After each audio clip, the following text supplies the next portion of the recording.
안녕하세요. 화탁지 사주TV의 화탁지입니다.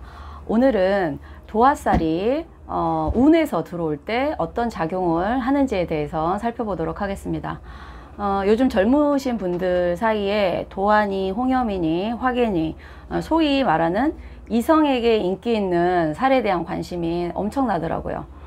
근데 본인 사주에 그런 살을 갖고 있는 작용과 운에서 들어오는 작용은 조금 다른 것 같아요. 제가 이제 앞 방송에서 화개살이 운에서 들어올 때 작용에 대해서 설명드린 적이 있는데, 오늘은 도화살이 대운이나 세운이나 월운에 들어올 때 어떤 작용을 하는지에 대해서 살펴보도록 하겠습니다. 기본적으로 이제 뭐 진도하니 가도하니 하는 얘기가 많은데, 지지표에서 자, 그 다음에 묘, 오, 각 계절에 왕지를 도화라고 하는데, 본인 일간, 일주에 해당되는 도화를 찾는 법부터 말씀을 드릴게요. 자, 사주 8글자에서 여기 그러니까 연, 월, 일, 시 중에 본인의 태어난 날에 해당되는 게 요즘은 본인의 기운이 가장 강한 일주 기준으로 어떤 살이들 보는 게 진도화라고 해요. 그러니까 이거에 해당되는, 그러니까 여기에 지지에 어떤 글자가 오느냐에 따라서 본인의 도화를 찾는 방법부터 알려드리겠습니다. 자, 삼합으로 가는데, 여기에 있는 글자가 이제 목국을 지향한다. 1번 해수 아니면 묘목, 해묘미. 자, 목을 지향하는 도화는, 자, 여기가 목이죠. 그럼 바로 전계절의 왕지가 본인의 일지에 해당되는 진짜 도화입니다. 그리고 자, 인호술, 본인의 일지에 인호술 세 글자 중에 하나를 화국을 갖고 계시는 분들의 도화는 묘목이에요. 그러니 만약에 나는 여기에 인목이 있다. 인목이 있는 분들이 월에 묘가 이렇게 있으면 이게 이 일주의 진짜 진도화라는 말씀이죠. 그런데 여기에 이제 연살이라고 표시가 될 거예요. 12신살에서.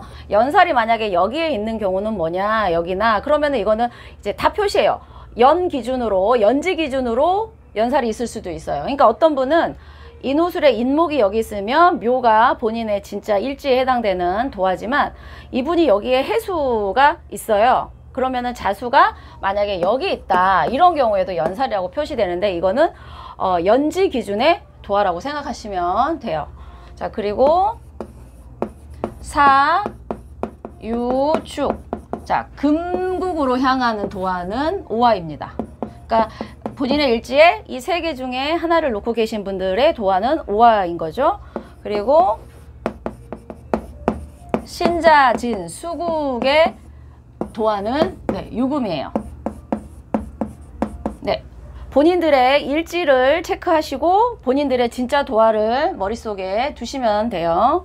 자, 그런데 본인 사주에 도화가 있는 경우에는 본인도 모르게 본인의 매력이 상대방에게 어필되는 거예요. 그러니까 이제 저의 기준으로 봤을 때, 제가 여태까지 공부한 걸로 봤을 때, 홍염과 도화의 기능은 살짝 다른데 그 두 가지를 좀 반대되는 해석으로 하시는 분들이 계세요. 그거는 본인들의 경험치나 이제 어떤 그런 거에서 나온 거겠지만, 제가 봤을 때 도화와 홍염의 차이는,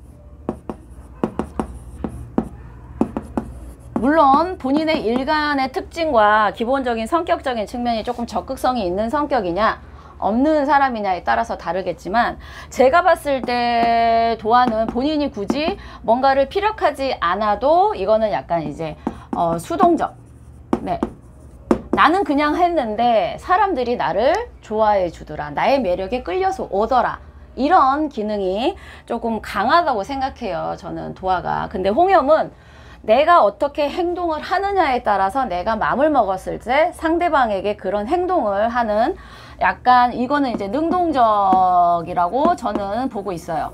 그러니까 홍염을 갖고 계신 분들의 가장 기본적인 특징이, 이성이랑 이렇게 야 오늘 뭐 했어? 이런 얘기하다가 갑자기 동성끼리 그런 목소리를 하다가 이성에게 전화가 왔을 때 여보세요? 이렇게 바뀌는 행동 있죠.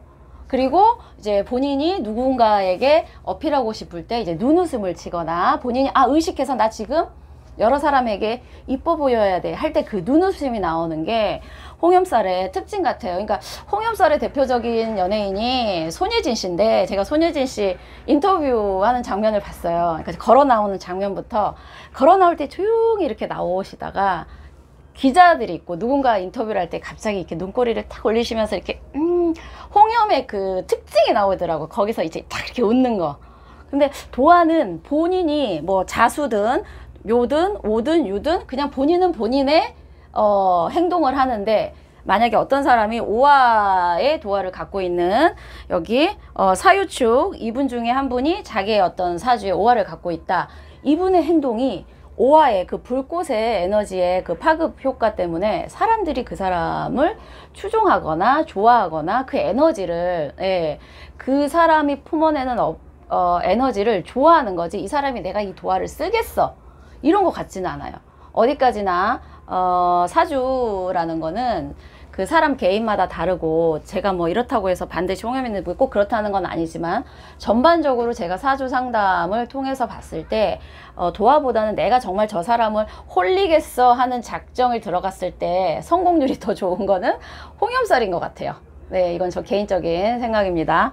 저랑 생각이 다르시다고 댓글란에 그거 아니거든, 네, 하셔도 괜찮습니다. 네, 어쨌든 도화는 그런 특징이 있고 홍염과는 그렇게 다른데, 문제는 이 도화가 우운에서 올 때예요. 그러니까 자, 올해 2020년 경자년이죠. 자, 이 자수는 누구의 도화냐면, 자, 여기 해묘미 목국을 일지에 놓고 계신 분들의 도화예요. 자, 이게 세운에 올 때는 어떤 영향이 나오냐면, 도화라는 거는 각 계절의 왕지기 때문에 그 기운이 가장 강한 기운이에요. 그렇기 때문에 본인이 뭔가를 가리고 싶어도 가릴 수가 없어요. 다 오픈되는 거기 때문에 본인의 매력이 다 오픈되면서 이성에게 눈길을 한번 더 받을 수 있는 거죠. 본인 사주에 도화가 없더라도 이성의 눈길을 더 받을 수 있기 때문에 주변에 사람이 많이 끌을 수도 있지만, 또 한편으로는 뭐냐면 본인도 본인 속마음을 굳이 숨기려고 하지 않아요. 이상하게 다 오픈이 되고, 그렇기 때문에 도화가 이제 운에서 들어왔을 때 사람들이 이성과의 이 썸씽이나 연문설이 퍼질 수가 있는 게, 본인의 마음도 상대방에게 관심이, 이성에게 관심이 생기는 거예요. 그래서 어떤 분이 도화살의 단점에 대해서 왜 얘기를 안 하냐 한 적이 있는데, 자기 사주에 도화가 있다 그래서 이거를 늘 평생 난 도화가 있어서 써야지, 이런 거는 아닌 것 같고요. 운에서 들어올 때 더 강하게 나오는 것 같아요. 그리고 대운은 10년의 기운이고요. 세운은 1년의 기운이고, 월은 또 그 한 달의 기운이기 때문에 가장 파급력이 있는 거는 월인 것 같아요. 그래서 경자년에, 자, 올해 12월이요. 무자월이에요. 자, 이 자수, 이 도화가 이 월로 들어오면 더 강하게 들어오겠죠. 그래서 일지의 해묘미 목국을 가지고 계신 분들은 올해 12월에 이성과 썸을 타거나 아니면 이성과 엮일 일이 많고요. 또 하나 정말 중요한 건, 이 자수 도화가 본인 사주에 있는 어떤 기운과 귀문살이나 원진살이 형성이 될 경우에는 본인이 평상시에 본인 스타일이 아닌 이성하고 엮일 수 있는 그런 강한 기운이 있기 때문에 우연히 사귀게 됐는데 알고 보면 내가 왜 쟤랑 사귀었을까, 이렇게 생각을 하게 되신 경우가 많아요. 실제로 그런 커플들의 이제 궁합을 보러 온 커플들 중에 그렇게 해서 사귀게 된 커플들도 제가 꽤 본 경험이 있거든요. 그러니까 도화와, 그러니까 올해는 자수와 될 수 있는 게 자유귀문이에요. 또는 잠이 원진이죠. 그러니까 본인 사주에 유금이나 미토가 있으신 분들은 12월 자월에 이성과 엮일 일이 많은데, 물론 젊은 남녀분들이 엮인 거는 뭐라고 하겠습니까? 근데 문제는 이제 연애를 합법적으로 하면 안 되는 유부이신 분들은 이렇게 도화가, 본인의 일지에 해당하는 도화가 들어올 때 조심하셔야 되는 게, 제가 12신살에서 연살 다음에 월살 있고 그 두 번째 월살 다음에 망신살이에요. 그래서 그 연살로 인해서 소위 말하는 이제 그 구설수 같은 거를 당할 수도 있어요. 그때는 모르겠지만 지나고 났을 때 본인이 그 도화 달에 어떤 벌어진 일 때문에 2달 있다가 망신스러운 일을 당할 수도 있기 때문에 도화를 본인의 사주에 갖고 있는 것보다 도화 운이 들어왔을 때 사실은 더 조심하셔야 되는 게 맞습니다. 이상하게 내 마음이 너무 외로워지거나 아니면 오픈되거나 그래서 이성이 나에게 관심을 보였을 때 쉽게 마음을 열 수가 있어요. 그리고 본인 사주에 만약에 도화의 기운이 강하신 분들은 더 강하게 발휘될 수도 있고요. 그리고 도화나 홍염이나 화개가 매력이 있는 거는 맞지만 그게 100% 좋다고 생각하시면 안 돼요. 살이 왜 붙겠어요? 그만큼 위험하니까 붙는 거예요. 본인이 그 살을 컨트롤할 능력이 안 되시는 분들에게는 분명히 살로 와요. 그래서 너무 도화나 홍염이나 화개가 이성에게 매력 있다고 해서 너무 거기에 대해서 열광하는 그런 분위기는 저는 좋지는 않다고 봅니다.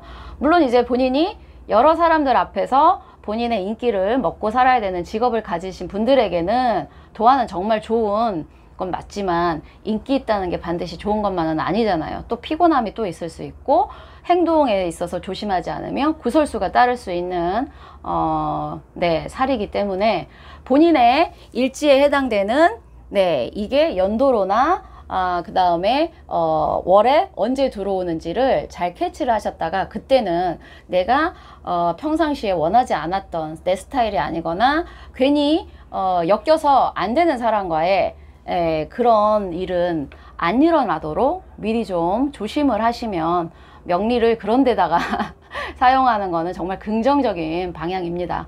왜냐하면 제가 어제 방송에도 말씀드렸지만 인간이 오행의 작용에 의해서 영향을 받는 오행의 숙주 같은 생명체이기 때문에 나도 모르게 어떤 기운이 확 왔을 때는 내 마음 같지 않게 그 기운에 엮여서 내가 원치 않은 그리고 그 뒤에 책임이 많이 따르는 행동을 할 수가 있기 때문에 나는 오행의 숙주니 오행대로 살겠다 하는 것보다는 조금은 나에게 들어올 수 있는 안 좋은 기운은 조금 잘 극복해서 큰 타격이 없도록 하는 게 명리를 공부하시는 분들의 현명한 대처 방법이 아닐까 싶습니다. 네, 오늘은 여기까지 하겠습니다. 감사합니다.